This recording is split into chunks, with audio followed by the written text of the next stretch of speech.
Let's get down to business.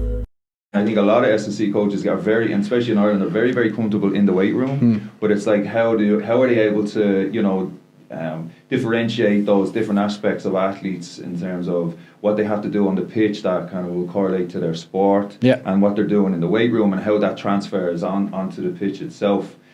With that in mind, can you give us a quick kind of, I guess, a quick brief on Agora and how the hockey week would look for your ladies? I mean, let's not overshadow like the success that you had with the Olympic ladies. Your hockey team, that was amazing, and it's just interesting to hear how from year 1 to 4, anything from the performance testing that you did with them to anything that even your learning curve, for the likes of any listeners now that are looking to get involved, even in hockey, because hockey's got it. You really put it on the map.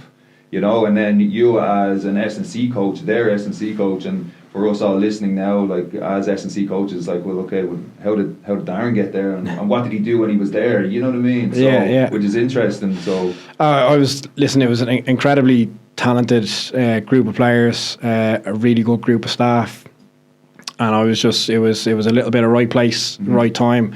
I'd come off the back of a huge amount of experience that I'd gained in kind of 3.5, 4 years in Australia, at being exposed to quite a high level. Like I said, I was probably the dumbest person in the room, but I was surrounded by a lot of experts. So when I came back, I had all this information and all these training methods that I knew were proven, I knew were worked, and I couldn't wait to implement them. And then it was a case of going, okay, well, stripping it back and saying, right, well, these guys are part-time, they're all either... that's so really interesting to know about that. How like it was the balance. Well, first of all, I had a head coach who was great, who empowered me and gave me the time and stuff to do what I needed to do, and had full faith and full trust in me.